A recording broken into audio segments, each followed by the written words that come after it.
जय हिंद दोस्तों। कैसी चल रही है सबकी होली की तैयारी? I hope it's going very good, very fine. अपनी होली की तैयारी से, होली शुरू करने से पहले थोड़ा सा वक्त निकालकर आज हम लोग प्री कॉन्कर सीरीज में, जहां मैं तुम लोगों के साथ क्लास 11 एनसीईआरटी डिस्कस करता हूं, जो कि आर्ट एंड कल्चर वाले सब्जेक्ट के लिए बेस्ट सोर्स है। तो क्लास 11 के एनसीईआरटी के कई चैप्टर्स मैंने तुम्हारे साथ पहले से डिस्कस कर रखे हैं। आप प्री कॉन्कर प्लेलिस्ट में स्मार्ट आईएएस फाउंडेशन के यूट्यूब चैनल पर जाइए और वहाँ पे बाकी के जो वीडियोस हैं प्री कॉन्कर में आर्ट एंड कल्चर से रिलेटेड एनसीईआरटी क्लास 1 को कवर करते हुए, उसे देखो। आज हम लोग जो चैप्टर स्टार्ट करेंगे इसका नाम है Indian bronze sculpture. Indian bronze sculpture India के आर्ट एंड कल्चर में, इंडिया के आर्ट फॉर्म्स में ब्रॉन्ज स्कल्पचर आर्ट का एक इंपॉर्टेंट वैल्यू है। तो जैसा हमारा प्री कॉन्कर का स्ट्रेटजी होता है कि हम पहले यहाँ पर एमसीक्यूज लेते हैं और इन एमसीक्यूज के हेल्प से हम लोग कॉन्सेप्ट्स को सीखने की कोशिश करते हैं, लाइक दिस। तो अलग अलग एमसीक्यूज लेंगे हम लोग, जो कि एनसीईआरटी क्लास 11 की बुक में इंडियन ब्रॉन्ज स्कल्पचर से रिलेटेड है। एनसीईआरटी बेस्ट सोर्स है जहां से आप क्वेश्चंस एक्सपेक्ट कर सकते हैं, आर्ट एंड कल्चर को या बाकी सब्जेक्ट्स को भी पढ़ सकते हैं। Okay, let's start. बीच बीच में बैकग्राउंड से हो सकता है कि आपको होली के कुछ भोजपुरी गाने या होरी खेले रघुवीरा सुनाई दे, so do not mind about that. आप अपने क्लास पर फोकस करें। सो इंडियन ब्रॉन्ज स्कल्पचर की अगर हम बात करें, एक एग्जांपल मैंने तुम्हारे साथ यहाँ पे शेयर किया है जो एनसीईआरटी के बुक में भी मेंशन्ड है। इस इमेज को देखो, ये इमेज कालिया दमन को शो कर रहा है। कालिया दमन क्या है? तो ये लॉर्ड श्री कृष्ण, उनके बाल्यकाल में उन्होंने जो लीला की थी, जिस तरह से उन्होंने कालिया नाम का जो एक नाग है उसके फन पर चढ़कर उसके घमंड को अंत किया। कालिया नाग जो विष फैला रहा था, विष इन द सेंस की बुराई का, अज्ञानता का, अंधकार का, उसके घमंड का, इसके घमंड को चूर करना भगवान कृष्ण ने उसके फन पर चढ़कर नृत्य कर कर दमन किया था उसके घमंड का। इसे हम कालिया दमन बुलाते हैं। और एक बड़ी सुंदर ऐसा ही स्कल्पचर ब्रॉन्ज का बना हुआ तमिलनाडु में चोल पीरियड से रिलेटेड पाया जाता है। तो ऐसे कई और हैं। नटराज की स्टेचू आप सबने देखी है, वो भी चोल पीरियड से रिलेटेड है।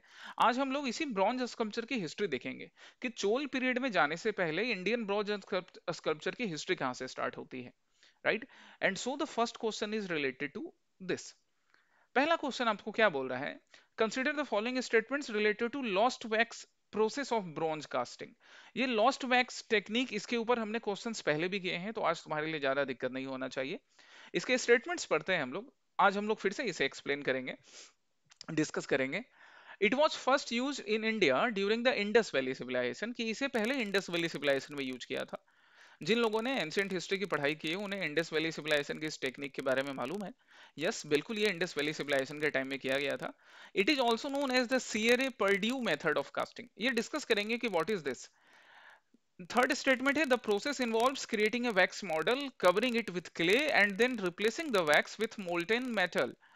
तो ये थर्ड स्टेटमेंट अगर आप इसको पढ़िएंगे, पढ़ोगे, दोबारा पढ़ोगे, तिबारा पढ़ोगे, तो आपको और लगेगा कि ये बिल्कुल सही है। इसी को लॉस्ट वैक्स टेक्निक बुला सकते हैं।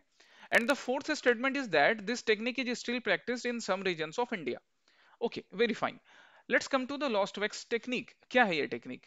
तो लॉस्ट वैक्स टेक्निक में स्कल्पचर बनाने के लिए इसकी शुरुआत बिल्कुल हमें इसके सबसे अर्लीस्ट एग्जांपल जो है गाइस, वो हमें इंडस वैली सिविलाइजेशन से मिलते हैं।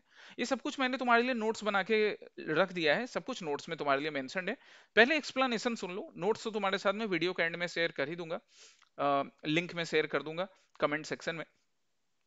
तो स्कल्पचर बनाने के लिए इंडस वैली सिविलाइजेशन के टाइम से, जब से हमें अर्लीस्ट एग्जांपल मिलते हैं, सबसे पहले किया किया जाता था, ये है स्टेप 1। यहाँ माउस को देखिए आप लोग, यहाँ पे आपको वैक्स का एक डिजाइन पहले प्रिपेयर किया गया। सपोज एक बैस बनाना है, एक गमला बनाना है, तो पहले वो वैक्स का बनाया गया, मोम का। फिर उसके ऊपर सेकंड स्टेप में क्ले का लेयर लगाया जा रहा है, मिट्टी का लेयर लगा दिया गया। और उसके बाद फिर उसे गर्म किया जाएगा। और ये जो पार्ट आपको दिख रहा था, ये पार्ट ना एक्चुअली एग्जिट वाला पार्ट है। यहां से ना मोल्टन वैक्स को, ये देखिए, मोल्टन वैक्स को बाहर निकाल लिया गया। अब बचा क्या? अब सिर्फ क्ले का वो शेप रहा जिसमें पहले वैक्स की ऐसी डिजाइन की गई थी, क्योंकि मोम के ऊपर डिजाइन करना बड़ा इजी होता है। और फिर ऊपर से यहाँ पे फोर्थ स्टेज में क्या किया जा रहा है, ये जो मेटल है, ये मेटल इसमें डाला जा रहा है। ये ब्रॉन्ज हो सकता है, कॉपर हो सकता है, या आगे जाकर बाकी मेटल्स भी यूज किए गए।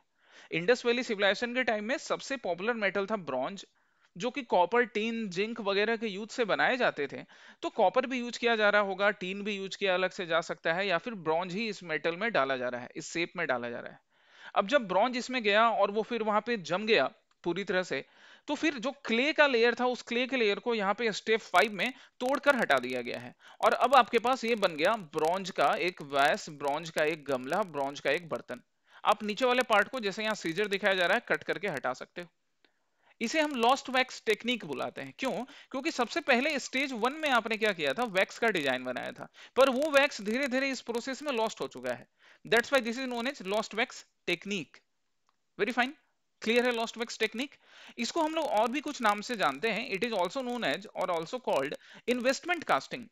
इन्वेस्टमेंट कास्टिंग क्यों? क्योंकि आप यहाँ पे पहले इन्वेस्ट कर रहे हो, एक कॉमन सेंस है इसके पीछे, ये नाम देने के पीछे। आपने पहले वैक्स का इन्वेस्टमेंट किया जो कि लूज हो चुका है, फिर आपने इन्वेस्टमेंट किया एक मेटल का, and finally you get the sculpture made up of that metal. उस मेटल का बना हुआ स्कल्पचर आपको मिलता है। प्रेसिजन कास्टिंग के नाम से भी बुलाते हैं क्योंकि काफी प्रिसाइज, काफी फाइन डिजाइनिंग होती है। और साथ में ये फ्रेंच वर्ड है सियरे पर्ड्यू। सियरे पर्ड्यू नाम से भी इसे बुलाया जाता है फ्रेंच वर्ड में। याद रखिएगा ये फ्रेंच वर्ड है, लैटिन नहीं है। सियरे पर्ड्यू, इसका मतलब यही होता है लॉस्ट वैक्स टेक्निक और casting method used lost wax. ठीक है, नेक्स्ट थिंग हमें सबसे जो अर्लीस्ट एग्जांपल मिलते हैं, यहाँ पे मैंने परहैप्स वर्ड यूज किया है। एनसीईआरटीज में भी ये परहैप्स वर्ड यूज किया जाता है, इसलिए क्योंकि हमारे पास हो सकता है कि कल को नए एक्सकेवेशन हो, और कुछ एक्सकेवेशन में ऐसा भी कहा गया है कि चैल्कोलिथिक पीरियड में भी लॉस्ट वैक्स टेक्निक यूज की गई थी। पर मोस्ट सुटेबल एग्जाम्पल हमें वेरीफाइड एग्जाम्पल आईवीसी के टाइम से मिलते हैं। इसलिए परहैप्स आईवीसी के टाइम का ये जो टेक्निक है, ये फर्स्ट इमेज आप देखिए, इसे डांसिंग गर्ल स्टैचू बुलाते हैं। क्योंकि इस स्टैचू में, ये जो स्टैचू है इसमें ये जो लड़की का, ये गर्ल का जो पोस्चर है वो डांसिंग पोस्चर में है। आगे जाके हम लोग इंडियन क्लासिकल डांस पढ़ेंगे तो ये पोस्चर थोड़ा बहुत रिजेंबल होता है ओडिसी के त्रिभंग पोस्चर से। ओडिसी डांस डिस्कस करूंगा मैं तुम्हारे साथ क्लास में। एंड ये जो स्टैचू में मिली है, ये स्टैचू हमें मिली है मोहनजोदाड़ो से। याद रखना, मोहनजोदाड़ो सिविलाइजेशन का नाम है, हड़प्पन सिविलाइजेशन। जहां पे पहला प्लेस था हड़प्पा, इसलिए नाम पड़ा हड़प्पन सिविलाइजेशन। जैसे रिंकिया के पापा, क्योंकि रिंकी पहली बेटी, उसी तरह Harappan civilization because Harappa was the first place. लेकिन ये जो स्टैचू मिली है हमें, वो मोहनजोदाड़ो नाम के प्लेस से मिली है, जो कि उस टाइम में सबसे लार्जेस्ट प्लेस माना जाता था, अराउंड 2500 बीसीई के टाइम का। उसके अलावा बाकी यहाँ पे जो सेकंड इमेज है, ये जैन तीर्थंकर को दिखा रहे हैं, जो स्टैचू हमें चौसा बिहार से मिला है। बिहार का एक प्लेस चौसा, यहां से हमें जैन तीर्थंकर की ये ब्रॉन्ज के बने स्कल्पचर्स मिले हैं। और ये जो स्कल्पचर है ये कौन से जैन तीर्थंकर को डेडिकेटेड है? Any idea? आपके दिमाग में जो नाम आ रहा है वर्धमान महावीर, ये उनको डेडिकेटेड नहीं है। लिख लो यहां पर। ये जो चौसा बिहार में जो जैन तीर्थंकर की जो हमें स्टैचू मिली है, ब्रॉन्ज का स्कल्पचर मिला है, जो लगभग कुषाण पीरियड का माना जाता है, गुप्त के आने से पहले का माना जाता है, ये फर्स्ट तीर्थंकर ऋषभ देव को डेडिकेटेड है। किनको डेडिकेटेड है? फर्स्ट तीर्थंकर ऋषभ देव को, या आदिनाथ को, या ऋषभनाथ को। और उनके हेयर पे ध्यान दो, ये हेयर जो इनके ना लॉन्ग हेयर्स दिखाए जा रहे हैं। जनरली तीर्थंकर्स की इमेज जब आप देखते हैं या बुद्ध की इमेज देखते हैं तो वो कर्ली हेयर होता है, यहाँ पे लॉन्ग हेयर है, एक एक्सेप्शन है। याद रखिएगा इस चीज को, इससे एक क्वेश्चन बनता है, क्योंकि एनसीईआरटी में इस चीज को बड़े क्लियरली मेंशन किया गया है। सो the first tirthankar Rishabh Dev has been mentioned with long hair in a bronze sculpture of Kushan period, जो कि ये भी पटना म्यूजियम में है, चौसा बिहार से मिला था। ओके, आइए अब इतना कुछ जानकर हम लोग इस क्वेश्चन का आंसर कर सकते हैं। तो क्वेश्चन नंबर 1 का आंसर क्या होगा ये तुम मुझे कमेंट सेक्शन में बताओगे। कम टू क्वेश्चन नंबर 2 और इससे रिलेटेड क्वेश्चन। जब मैं एनसीईआरटी तुम्हारे लिए पढ़ रहा था, तुम्हारे लिए यहाँ से क्वेश्चंस बना रहा था, तो वहां मुझे क्या मिला? वहां मुझे एक टर्म मिला जैनिज्म से रिलेटेड, जिसका नाम था शासन देवी। इसको प्रोनाउंस करो मेरे साथ साथ, बिना प्रोनाउंस किए मत रहो, नहीं तो तुम्हारा दिमाग प्रोसेस नहीं करेगा। क्या नाम है? शासन देवी। शासन, प्रशासन, एडमिनिस्ट्रेशन। कल को तुमको एडमिनिस्ट्रेटर बनना है, कुछ वैसा ही, लगभग वैसा। शासन देवी। तो consider the following statement regarding शासन देवी इन जैनिज्म। शासन देवी से रिलेटेड ये स्टेटमेंट जैनिज्म के समझिए आप। पहला क्या है कि Shasan Devi are the guardian goddess associated with Jain tirthankars. ठीक है भैया, अभी हम देखेंगे।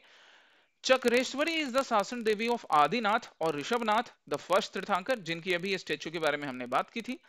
The concepts of Shasan Devi developed primarily during the Indus valley civilisation. अब थर्ड स्टेटमेंट, कोई भी एस्पिरेंट जो अपने कॉमन सेंस को अपने पास रखा है, जिसने पड़ोसी को कॉमन सेंस उधार पे नहीं दे दिया है, या अपना कॉमन सेंस दूसरों के साथ बेचकर उसकी झालमुड़ी नहीं खा गया है, वो ये बात तो समझेगा कि इंडस वैली सिविलाइजेशन के टाइम में जैनिज्म का कॉन्सेप्ट नहीं था। तो जब जैनिज्म का कॉन्सेप्ट नहीं था तो फिर शासन देवी का कॉन्सेप्ट कहां से आया? तो स्टेटमेंट 3 रॉन्ग हो गया। और वो आंसर पे पहुंच जाएगा कि आंसर होंगे 1 एंड 2 ओनली। लेकिन सिर्फ इससे काम नहीं चलेगा, हमें जानना होगा कि शासन देवी कौन होती थी। ये आप देवी का स्कल्पचर देखिए, ये एक देवी का स्कल्पचर है जो कि शासन देवी है जैनिज्म की। इनका नाम है अंबिका देवी। थोड़ा थोड़ा सिमिलर है ना हिंदुइज्म के। इस वजह से हिंदुइज्म के जो आगे जाकर फॉलोवर्स बने, जो फिलोसफर्स बने, उन्होंने ये भी क्रिटिसाइज किया जैनिज्म बुद्धिज्म को कि आपने मोस्टली कॉन्सेप्ट तो हिंदुइज्म से ही उठाया है। खैर ऐसा हो भी सकता था, पर एक अलग तरह से कहना वो चीजों को नया बनाता है। यहाँ पे जो शासन देवी हैं ये है अंबिका देवी, जो कि नेमीनाथ। अब नेमीनाथ कौन है? 23rd तीर्थंकर है। याद रखो ये सारी चीजें, बड़ा इंपॉर्टेंट है एग्जामिनेशन में आने के हाई चांसेस इसके, क्योंकि ये सब कुछ एनसीईआरटी से लिया है मैंने। 22nd तीर्थंकर जिनका नाम है नेमीनाथ, उनसे रिलेटेड है ये शासन देवी जिनका नाम है अंबिका देवी। अब शासन देवी के बारे में हम पढ़ें तो शासन देवी जो है एक गार्जियन गॉडेस मानी जाती है, जिनको हम यक्षिणी भी बुला सकते हैं हिंदुइज्म के टर्म में। कभी कभी जैनिज्म में भी यक्षिणी यूज किया जाता है, डेमी गॉडेस। गार्जियन गॉडेस क्या? तो ये guardian goddess as per the Jain belief, as per the Jain text, ये प्रोटेक्ट और सर्व करने के लिए होती हैं जैन तीर्थंकर्स को। कि जैसे ही जैन तीर्थंकर का जन्म हुआ या जैन तीर्थंकर अपने तीर्थंकर के वेश में आए, तीर्थंकर के स्वरूप में आए, तो उनको बुरी शक्तियों से, नेगेटिव एनर्जी से बचाने के लिए उनके साथ एक प्रोटेक्टर गॉडेस होती हैं। साथ ही साथ एक प्रोटेक्टर गॉड भी होते हैं। मतलब शासन देव का भी कॉन्सेप्ट है, साथ में शासन देवी का। तो 24 तीर्थंकर अगर हमारे जैनिज्म में है तो 24 शासन देव होंगे और 24 शासन देवी होंगी। आपको सारे 24 शासन देव और शासन देवी का नाम नहीं याद रखना है, उनमें से कुछ नाम याद रखने हैं जो मैंने आपके लिए यहाँ टेबल बना के रख दिया है। ये पहले कॉलम में है तीर्थंकर, सेकंड कॉलम में है शासन देवी जिसपे क्वेश्चन था, एनसीईआरटी में मेंशन था, थर्ड कॉलम में शासन देव। तो पहले तीर्थंकर आदिकेश्वरी देवी और उनके शासन देव है गोमुख देव। फिर 22nd तीर्थंकर जो कि मेंशन्ड है एनसीईआरटी में, नेमीनाथ, उनकी शासन देवी का नाम है अंबिका देवी और शासन देव का नाम है गोमेध देव।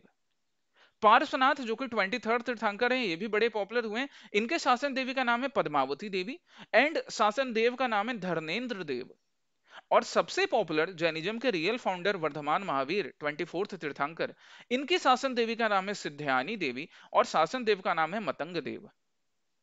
शासन देवी और शासन देव का कॉन्सेप्ट तो तुमको क्लियर हो गया। ये वाला टेबल इसको टाइम टू टाइम रिवाइज करते रहना ताकि एग्जामिनेशन में क्वेश्चंस गलत नहीं हो आपके एनसीईआरटी बेस्ड। ओके, अब आप इस क्वेश्चन का आंसर कर सकते हो। क्वेश्चन नंबर 2 का, ये जो क्वेश्चन नंबर 2 था आपके लिए, क्वेश्चन नंबर 2, इसका आंसर वैसे हमें मिल गया था एलिमिनेशन से भी कि 1 and 2 are correct, 1 and 2 are correct. ये आइए थर्ड क्वेश्चन पे। थर्ड क्वेश्चन बोल रहा है consider the following statements regarding the Jain bronze sculpture in India. India में जैन ब्रॉन्ज स्कल्पचर से रिलेटेड स्टेटमेंट को पढ़ो और सही आंसर बताओ। तो पहला स्टेटमेंट है द होड of Jain bronze discovered in Akota. Akota कहां पर है? वडोदरा में, जिसको पहले बड़ौदा भी बुलाया जाता था। Represents Gupta period art. Second statement, Jain bronze were often inlaid with silver and copper two enhance details. कि मतलब उनमें सिल्वर और कॉपर का यूज किया जाएगा आईज में, नोज में या बॉडी के बाकी पार्ट्स में, ताकि डिटेल्स और इनहेंस हो सके। ये statement too good to be true है, सेकंड वाला। थर्ड क्या है? The Jain tirthankars were always depicted with long flowing hair in this sculpture. नहीं, ऐसा नहीं है। बहुत कम ही को लॉन्ग फ्लोइंग हेयर से दिखाया जाता था। तभी वो संजू बाबा वाला या फिर महेंद्र सिंह धोनी वाला स्टाइल तो ज्यादा पॉपुलर नहीं था ना, कि लोग लॉन्ग हेयर रखेंगे। तीर्थंकर है वो अपना हेयर शॉर्ट रखते थे ताकि उसके ऊपर आपका ध्यान नहीं जाए कि हेयर की डिजाइनिंग कैसी होनी है, हेयर को कैसे कर्ल करना है, वगैरह वगैरह। राइट। तो इन तीन में से एक स्टेटमेंट तो फिर से रॉन्ग हो गया हमारे लिए। हम बाकी स्टेटमेंट की बात करते हैं। अकोटा जो कि गुजरात वडोदरा या बड़ौदा में पड़ता है, यहां से हमें कई सारे ब्रॉन्ज स्कल्पचर मिले, जो कि जैनिज्म के एक मेन सेंटर में, मेजर सेंटर के रूप में जाना जाता है। इंडिया का वेस्टर्न पार्ट गुजरात राजस्थान में जैनिज्म अच्छा फ्लरिश करेगा इंडिया के बाकी पार्ट से। यहां से टोटल हमें अराउंड 68 जैन इमेज या जैन स्कल्पचर मिले हैं, जो कि गुप्त पीरियड एंड पोस्ट गुप्त पीरियड से रिलेटेड है। तो पहला स्टेटमेंट तो ट्रू है। अब इन बने हुए तो ये ब्रॉन्ज के हैं, पर ब्रॉन्ज के अलावा इसमें सिल्वर भी, जैसे आइज में यहां पर कहा जाता है कि पहले सिल्वर का यूज किया गया था, या बाकी कुछ स्कल्पचर है जहां पे अभी भी सिल्वर दिखता है या कॉपर दिखता है, ताकि जो बाकी फीचर्स है वो बाकी फीचर्स खुलकर बाहर आए, ज्यादा सुंदर दिखे। This much we need to remember about Akota bronze sculpture, और उस तरह से आप इस क्वेश्चन का आंसर करोगे। Come to the next question. Next question है related to Buddha bronze sculpture in India consider the following statement. ठीक है, अब हम बुद्ध के ब्रॉन्ज स्कल्पचर पर आते हैं। क्वेश्चन क्या कह रहा है, पहला स्टेटमेंट, द गुप्त period saw a refinement in bronze Buddha sculpture with subtle modelling and drapery.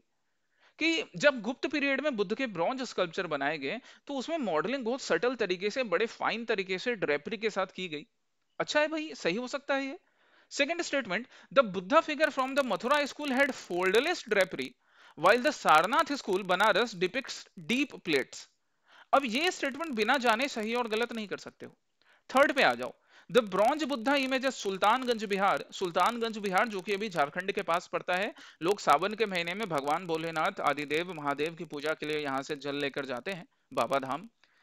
Is considered as an outstanding example of this style. Third statement की सुल्तानगंज बिहार में जो बुद्ध की ब्रॉन्ज स्टैचू मिली, महादेव के बारे में हम कभी और बात करेंगे, आदिनाथ महादेव के बारे में जितनी बात की जाए कम है। हर हर महादेव। हम इस क्वेश्चन पर आते हैं। तो सुल्तानगंज में बुद्धा की जो स्टैचू मिली है वो एक बेस्ट एग्जांपल में से एक है। चलिए, तीनों स्टेटमेंट को जानने के लिए हम ब्रॉन्ज स्कल्पचर जो बुद्ध के बने थे उन पर आते हैं। यहाँ पे मैंने तुम्हारे लिए दो इमेज रखा है। जो फर्स्ट इमेज है लेफ्ट में स्क्रीन के, वो है Mathura style.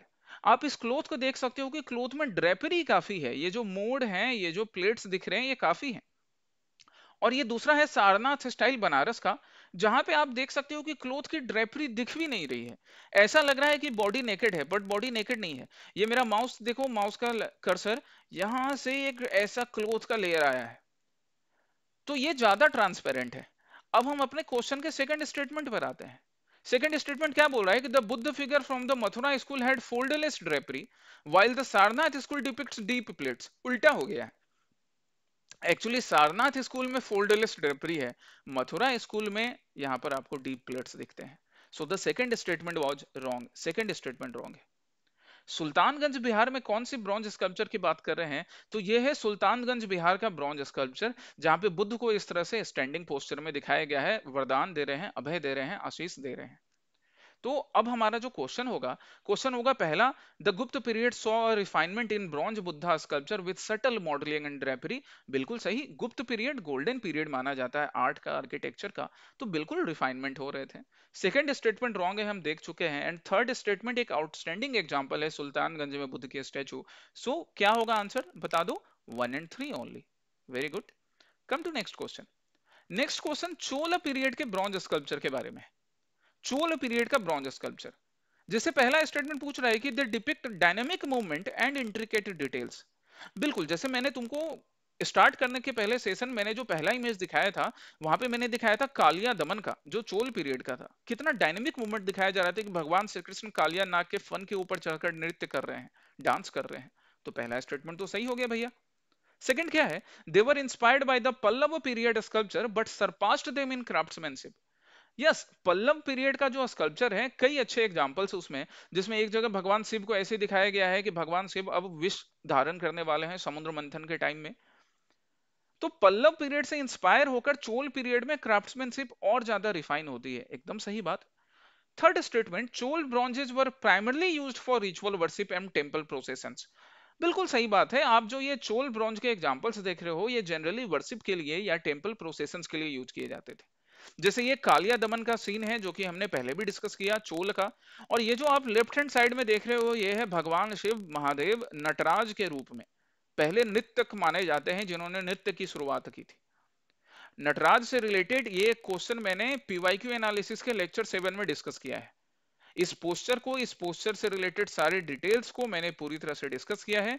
Go through this PYQ analysis 7 अगर आपने अभी तक इसको नहीं देखा है या पहले से देखा है तो एक बार फिर से रिवाइज करो कि किस तरह से भगवान शिव अपने राइट लेग पर बैलेंस किया हुआ है उन्होंने, और राइट लेग से अपस्मार को दबा रखा है।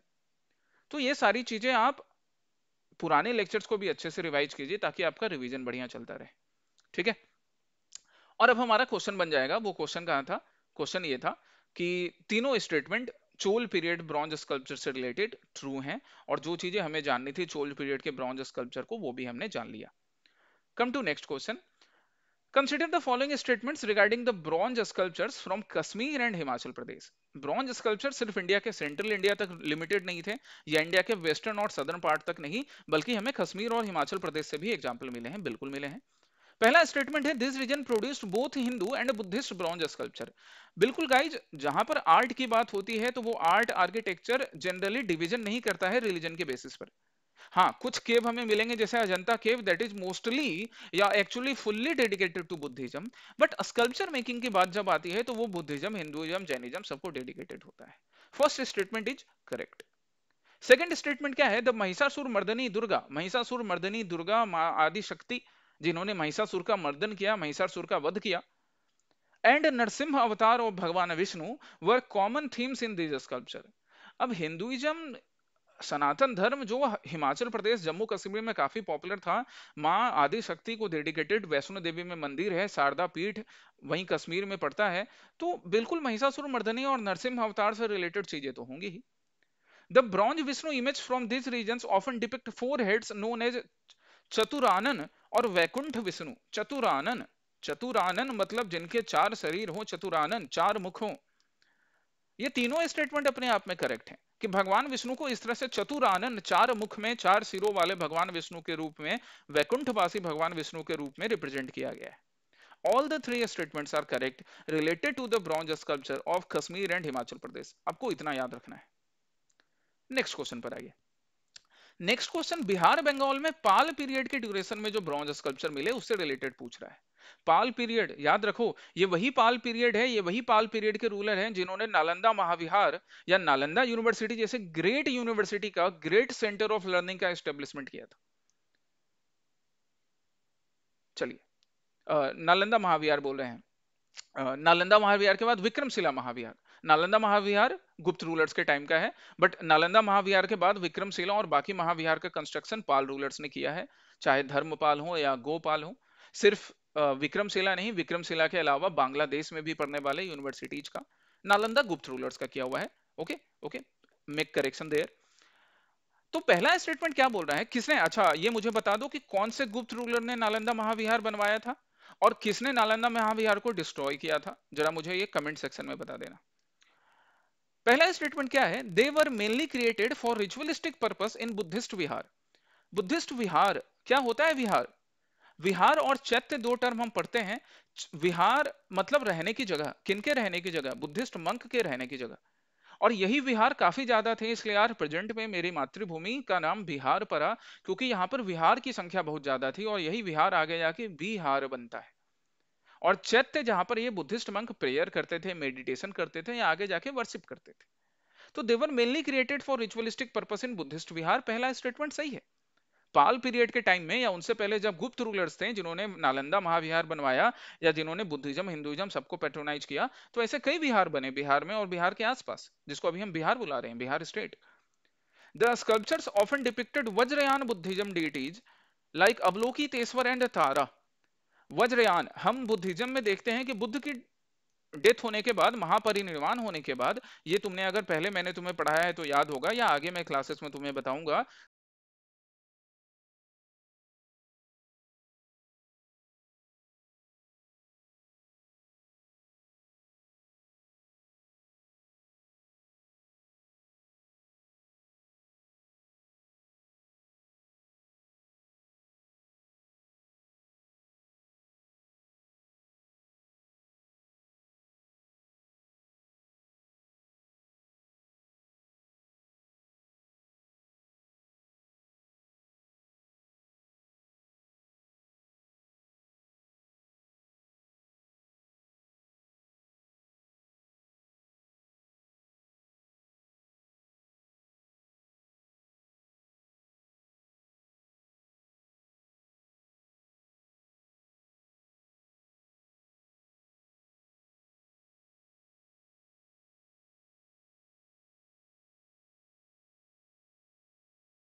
Okay guys, just ignore the noise. Battery low की वजह से यहाँ पे थोड़ा सा नॉइज रहा होगा, इस पार्ट को इग्नोर करना। अगेन हम कंटिन्यू करते हैं। Now it's charging. कि कहाँ थे हम लोग? पाल ब्रॉन्ज के ऊपर, पाल ब्रॉन्ज स्कल्पचर के ऊपर। वज्रयान बुद्धिज्म में, कि बुद्धिज्म में बुद्ध की डेथ के बाद आगे जाकर बुद्धिस्ट संघ में, या जिसको बेसिकली समझने के लिए हम बोलते हैं कि बुद्धिज्म में आगे जाकर डिवीजन स्टार्ट हो गए, तो वो डिवीजन की वजह से आगे जाकर महायान और हीनयान बुद्धिज्म बनते हैं। और इसी महायान बुद्धिज्म में आगे जाकर एक और सेक्ट बनता है, एक और ग्रुप बनता है, जिसे हम वज्रयान बुद्धिज्म बुलाते हैं, जो कि तांत्रिक बुद्धिज्म था, जो तंत्र मंत्र की चीजों पर बिलीव करते थे। आज हम लोग कहीं बुद्धिस्ट मोनेस्ट्री घूमने जाते हैं और वहां से जो फ्लैग लेकर आप आते हो अपने घरों के लिए, उसे वज्रयान बुद्धिज्म ने फ्रेम किया था। और ये वज्रयान बुद्धिज्म या महायान बुद्धिज्म गुप्त पीरियड में एंड पोस्ट गुप्त पीरियड में, पाल पीरियड वगैरह में काफी पॉपुलर होता है। तो सेकंड स्टेटमेंट बोल रहा है कि the sculptures often depict Vajrayana Buddhist deities. आगे जाकर वज्रयान बुद्धिज्म में या महायान बुद्धिज्म में बुद्धिज्म का कॉन्सेप्ट आएगा, जिनको डीटीज के रूप में वर्शिप किया गया। तो सेकंड स्टेटमेंट बोल रहा है कि बुद्धिस्ट डेइटीज अवलोकितेश्वर एंड तारा को रिप्रेजेंट किया जाता है। ठीक है। थर्ड स्टेटमेंट है पाला bronze completely abandon the stylistic influence of the गुप्त पीरियड। नहीं, कंप्लीटली अबेंडन नहीं किया जाता है, ये कॉमन सेंस वाली बात है कि पाल आर्ट से पहले बाकी जो आर्ट चल रहे थे, जैसे गुप्त पीरियड जो पाल से पहले था, तो पाल वालों ने गुप्त पीरियड के पूरी स्टाइलिस्टिक आर्किटेक्चर को पूरी तरह से नेग्लेक्ट कर दिया। नहीं भैया, ऐसा नहीं है, पूरी तरह से नेग्लेक्ट नहीं किया, ऐसा बिल्कुल नहीं है। तो थर्ड स्टेटमेंट तो अपने आप में रॉन्ग हो चुका है। अब हम जरा पहले बुद्धिस्ट के बारे में बात करें। तो यहां मैंने तुम्हें बुद्धिस्ट के बारे में लिखकर दे दिया है कि बुद्धिस्ट वो महायान या वज्रयान बुद्धिज्म का एक कॉन्सेप्ट, जो कि बताता है उन इंडिविजुअल्स के बारे में जो कि अपने एनलाइटमेंट के पाथ पर हैं, निर्वाण के पाथ पर हैं, पर वो उसको डिले करते हैं। क्यों डिले करते हैं? ताकि बाकी लोगों को, दूसरों को उससे हेल्प पहुंचा सके, दूसरों को उससे मदद पहुंचा सके अपने ज्ञान से। अगर वो अपना निर्वाण हासिल करके संसार को त्याग देंगे, तो अपने ज्ञान का इस्तेमाल दूसरों के लिए कैसे होगा? इसलिए कहा जाता है कि they are actually the example of compassion, कि दूसरों के लिए इतना कंपेशन दिखाना कि संसारिक दुखों को झेलते हुए दूसरों को अपने ज्ञान से फायदा पहुंचाना, जो कि तुम्हारे बड़े तुम्हारे लिए करते हैं, तुम्हारे माता पिता तुम्हारे लिए करते हैं, तुम्हारे टीचर्स तुम्हारे लिए करते हैं। विजडम का प्रतीक है। और बाकी बुद्ध के जो आइडियल्स थे उनके प्रतीक हैं बोधिसत्व, जिनमें अभी क्वेश्चन में हमें किसका एग्जांपल मिला? अवलोकितेश्वर का। अवलोकितेश्वर कंपेशन को रिप्रेजेंट करते हैं। एक्चुअली में इसका मतलब ही होता है कि the Lord who looks down with compassion, जो कि इंसान की तरफ जब देख रहे हैं तो कंपेशन से देख रहे हैं, करुणा से देख रहे हैं। और उन्हीं अवलोकितेश्वर की जो फेमाइन फॉर्म है, उनको बुद्धिस्ट तारा बुलाया जाता है।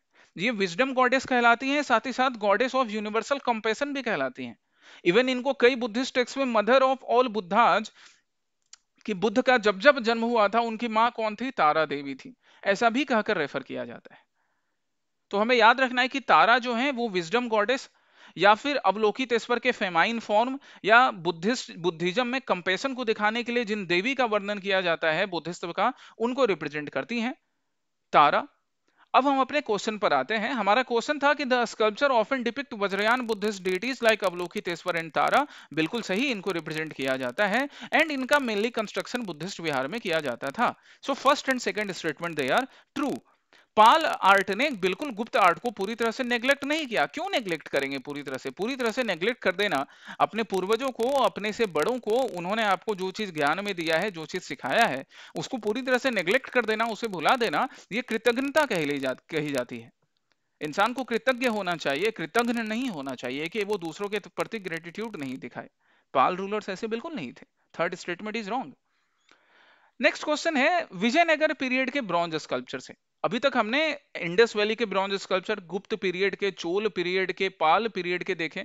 अब हम विजयनगर पीरियड के देख रहे हैं। विजयनगर पीरियड में पहला स्टेटमेंट क्या है कि portrait sculptures of rulers and queen became common during the period. ये हमने पहले भी विजयनगर रूलर्स का जब भी एग्जांपल डिस्कस किया है, तो विजयनगर रूलर्स आगे जाके, या ऐसा कहें कि विजयनगर रूलर्स ने अपने से पहले वाले चोल रूलर से ये चीज सीखा था कि क्वीन का और किंग का पोर्ट्रेट लगवाना, तो ऐसे स्कल्पचर यूज किए गए। ये एग्जांपल देखो, ये राइट साइड में जो एग्जांपल है, ये राजा विजयनगर एम्पायर के सबसे पॉपुलर रूलर कृष्णदेव राय हैं, और उनकी दो रानियों का मेंशन है, चिन्नम्मा देवी और एक दूसरी तिरुमाला देवी जी का, और बीच में है कृष्णदेव राय। इनका भी स्कल्पचर यहाँ टेम्पल प्रेमिसेस में बना है, हाथ जोड़कर स्वागत के लिए, या भगवान को अपनी कृतज्ञता, भगवान के लिए अपना ग्रेटिट्यूड दिखाते हुए, उनकी पूजा अर्चना करते हुए। तो फर्स्ट स्टेटमेंट तो सही हुआ। सेकंड क्या है, the famous Tirupati bronze depict Krishnadevaraya and his queens in a praying posture. बिल्कुल, ये रहा तिरुपति ब्रॉन्ज स्कल्पचर, इसी की बात कर रहे थे, कृष्णदेवराय और उनकी दो क्वीन। सेकंड भी सही है। Third, Vijayanagara bronze sculpture focused exclusively on Hindu deities and never depicted Buddhist figure. ऐसा नहीं है, देखो विजयनगर एम्पायर में बिल्कुल हिंदी डेटीज या हिंदुइज्म ज्यादा पॉपुलर था, लेकिन बुद्धिज्म के भी इन्फ्लुएंस को नकार नहीं सकते हैं। Buddhist influence was also persisted, present था वहां पर। थर्ड स्टेटमेंट रॉन्ग होगा। बाकी हम विजयनगर एम्पायर की बात करें तो north Indian and Dravidian style दोनों को मिलाकर डीटीज भगवान को बना दिखाते हुए और राजा और उनके रानियों को दिखाते हुए टेम्पल पिलर्स पे, टेम्पल वॉल पे इस तरह से स्कल्पचर बनाए गए, कुछ टेराकोटा के, कुछ ब्रॉन्ज के। इनके रिप्रेजेंटेशन में एक चीज हमें क्या कॉमन देखी, नैरेटिव फॉर्म ऑफ रामायण, कि रामायण के सिर्फ एक सीन को रिप्रेजेंट नहीं करना, मल्टीपल सीन को रिप्रेजेंट करना, ताकि नरेशन हो सके रामायण की कहानी का। भगवान श्री कृष्ण और उनके बाल लीला का, इन सब चीजों को नैरेटिव फॉर्म में बताना विजयनगर स्कल्पचर की एक स्पेशलिटी थी। एक और चीज क्या देखा गया कि the ornamentation tended to become more elaborate. Ornamentation, जैसे यहां भी आप देखिए, ये ऑर्नामेंटेशन है विजयनगर एम्पायर के स्कल्पचर का। ऑर्नामेंटेशन या फिर कपड़े ये इस तरह से इतने ज्यादा दिखाए जाने लग गए कि in some cases, sometimes body का जो स्मूथ मूवमेंट हो सकता है बॉडी के डिफरेंट पार्ट्स का, वो थोड़ा सा क्या हो गया, रिजिड हो गया। Some cases, not all the cases, ऐसा नहीं था कि पोस्टर सब स्मूथ नहीं थे, पोस्टर सब भी स्मूथ थे, बट इन सम केसेस ये थोड़े रिजिड हो गए क्योंकि ऑर्नामेंटेशन पे ज्यादा वर्क किया गया। तो अब आपके लिए आपका जो क्वेश्चन था, आप अब इस क्वेश्चन का आंसर कर सकते हो। आज के सेशन में गाइज हमने 8 क्वेश्चन डिस्कस किए हैं, और ये 8 क्वेश्चन से रिलेटेड पूरा कॉन्सेप्ट जो कि एनसीईआरटी क्लास 11 में उसके ब्रॉन्ज स्कल्पचर वाले चैप्टर में मेंशन्ड है। Okay, go through this questions, go through this concepts. एक पीवाईक्यू एनालिसिस का भी मैंने मेंशन किया, पीवाईक्यू